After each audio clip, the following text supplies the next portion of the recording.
What's up? Hey guys, it's Ivan. In this video, I wanted to show you how to do some basic 2D transformations on your ClickFunnels to any element.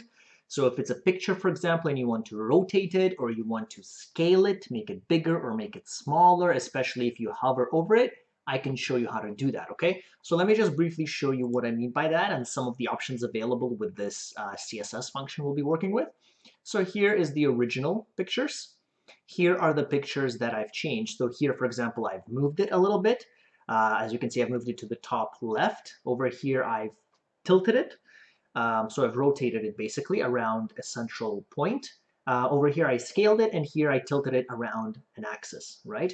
And then here, what I've done is some cool little hovering effects, okay?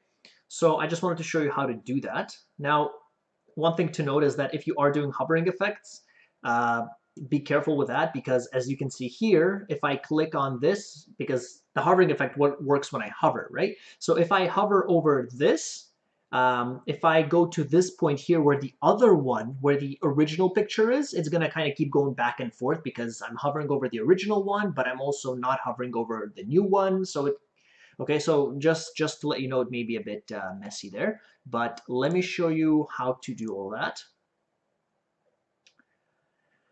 Okay, so you have all that. So what I'm going to do is I will show you 4 different transformations we can do. And let me just delete everything I've done here. Actually, let me leave the hovering ones just to I'll show you how to do that later. And then I will move these guys, okay? All right, so we have that. Okay, so we have the original picture. And suppose we want to do these effects. Okay, so we're going to do 4. We have one is translate. It's called translate, which means we're going to move it somewhere, okay, to the right or to the left of where the original is. The other one is rotate we'll be using. The other one is scale. And the other one is skew. Okay, so I'll show you some of the different options available. So first thing we're going to do is let's copy this again, CSS ID. We're going to go into our settings, go into custom CSS. And I'm going to leave that for now, just I'll tell you why later on when we get to that point.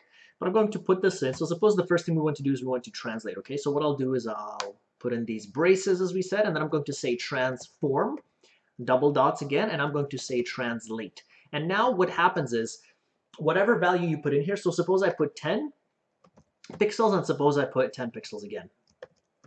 So what this is saying that my picture will be moved 10 pixels to the right, 10 pixels down. So if you want the picture to be moved on the left side up, for example, you would put negative values. So if I put in negative, it's going to be like that, okay? Now, the first part, so if I, for example, delete that first part over here only, then it's only going to be moved to the left, okay? So the first and the default spot is going to be right or left. So if I make this, I delete that and let me just do this minus 100.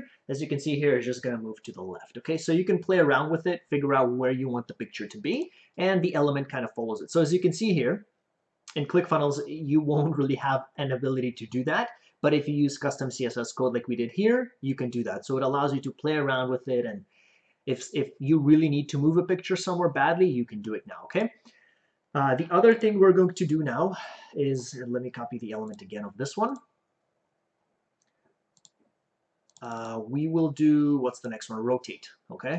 So copy that here. I'm going to say, again, transform. So we have to say transform first, okay? And then we have to say what that declaration is. So I'm going to say rotate. And here we're going to put it in degrees. So it's, from 0 to 360. 360 is the same thing. So if I say 360deg, as you can see, the picture did not move at all. If I make this 340, it tilted a bit, okay? So if I make this 90 degrees, for example, it's going to shift 90 degrees, okay? So really self-explanatory. If you want to, it does go in a circle. 360 degrees goes in a circle. So if you wanted to go to, say, for example, 330 degrees, you could either say -30 or 330. That will give you the exact same answer. So you can say dig like that. Or if I say observe the picture, -30, exact same. Okay, so it's just know your degrees. I hope you did math, right? And it's basically going to be the same thing. So that's that. Let's go to the next feature, which is scale.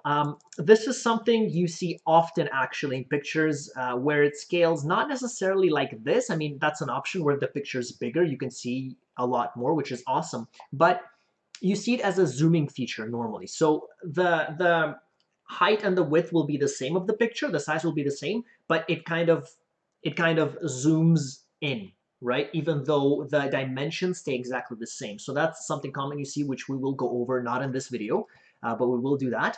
But that is something that is used and that you may find a lot of use for as well.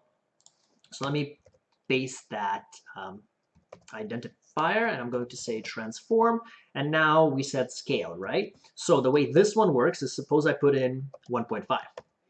So what this means is that my picture will be rotated 1.5 in width and in height. Okay, so sorry, in width and in height. Okay, so it's going to be 1.5 times as big as it originally is. So if I say, for example, 1.5 and then I say 1.5, then as you can see here, it's 1.5 width, 1.5 height. If I make this 2, then as you can see here, the height is now twice of its original height, but the width is still 1.5. If I make this 3, as you can see, it's 3 times the height, but still 1.5 times the width, okay? So that's basically how you play around with that. So let's just make it something not as messy. And if you don't have that number, then if you only have 1, then by default, it's both the width again, and the height, okay? By default, it's gonna take that just for simplification. So last but not least, let's do skew. Skew is basically tilting along an axis. So let me show you roughly. So we're going to say again transform, and then you can say skew. Now you could say skew along the x-axis or skew along the y-axis. So suppose I'm going to say skew along the x. And by the way, if I just say skew, then by default it's going to be the x. But I could also say, so suppose I'm going to say 30 degrees, 30 degrees. So now it's skewed again, as we did in all our previous declarations here. It's going to skew 30 degrees along the x-axis, 30 degrees along the y-axis. Okay, so it's basically tilting like this. So yeah, I mean, play around with that. 30 may be a bit too much, so maybe like if I make it 10 and you're going to say degrees, it's going to tilt a little bit, okay? So maybe something you'll find useful. Now, if we want to, so 2 things, okay? If you want to add hovering effects over it, like we did over here, all you're going to do is you're going to input this little hovering command, right before these braces. So you're going to, I mean, like over here, instead of just doing that, you can say double space hover, right? By the way, guys, if you find if you do this and then you find yourself lost and you forget what you did, what I would recommend you do is put in a / and then that little multiplication symbol. You write whatever you want. So for example, this is picture 1 and this transforms, and then close it. And then what this does is this allows you to kind of visually see what this piece of code corresponds to. So it makes it easier for you for next time, right? So that way you know exactly what you did. And just by looking at this, you know that everything's in. All you have to do is adjust this little piece of, or this little number, right? That's all. That's all you need to do. So it makes it that much easier for you. So you can do this, for example, right there. And you can actually do it in between code as well. So for example, if I put it here, that won't change anything either, okay? So make sure you just put those, you put the little multiplication / and then the multiplication sign and then multiplication sign and / okay? Right before and after your text, okay? Because that's important. Okay, so we've done hover effects, right? Basically, like I said, all you do is you write hover. Now, if you want to add them all together, if you want to create kind of all 4 or 3 or 2 or 1, all of these effects together at once, there is a little thing that's called matrix. I'm not going to get into too much detail into that. That's going to be an entire other lesson, and that is a really in-depth, in-detailed kind of piece of coding. I'm not too comfortable with it myself anyway, so I will show you what you can do. So for example, suppose you want to make this picture, or let me make it in the, suppose you want to upon hovering, you want to move this picture upwards and to the right. You want to have it tilted along an axis. You want to have it rotated, and you want to have it scaled. Okay, so what you're going to do is, let me just see what that ID was. It was 46507. So I'm going to go back here. 46507. Okay, so upon hovering, you wanted to do all those effects, or even if you don't want to do it upon hovering, even if you just want to have it there. Okay, so in fact, let me just show you how to do it the regular way, and then you can just put hover right before it, and you can apply it too. So let me just see what that one was. It's 77066. 77066. Okay, so here you go. Okay, so if you apply another declaration here, so for example, I'm going to say scale 1.5. As you can see, it overrides the previous declaration or command, right? It overrides it. So you cannot do it this way. So what you have to do is you have to write them just next to each other, which is the exact same thing as a so-called matrix accomplishes. A matrix just allows you to put in really simple values. And it just, you know, instead of me writing transform, rotate, transform, skew, transform, this, it allows me to kind of put everything all in one with smaller numbers. So it's very convenient. But if you just want the simpler to understand way of doing it, all you have to do is you just have to write here whatever you want next. So for example, we're going to say skew, or let's say scale 1.5.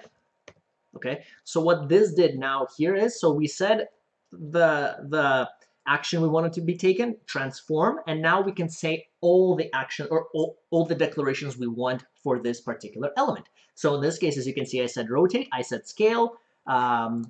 Let me say also translate, so we can move it. And translate, we said 50 pixels to the right and 50 pixels upwards. So that's going to be 50 pixel here and 50 pixel there. Okay, so I think I moved it to the left. Let me see. It's upwards down, right? So we'll need to do it like that, okay? So that moved it 50 pixels to the right and 50 upwards, okay? So if I delete this, let me see. Yeah, so it's down there, okay? So you just paste that again. So one more thing, suppose you want to do is skew as well. And again, you can do skew along the y-axis where it's going to tilt like this, or along the x-axis where it's going to tilt like this, right? So again, let's just say skew, and I'm going to say 10 degrees. There you go. Okay, so now you've put in all those different transformations into one. It looks a little bit awkward, but it is a feature that is available to you. Okay, so I hope that helped. We've covered quite a bit here. Stay tuned for the next video where I want to show you some 3D translations and transformations you can do. Okay, so if you have any questions, comments, concerns, please leave them down below. Please subscribe. For those of you that have subscribed, I do appreciate it. And I will see you guys in the next video.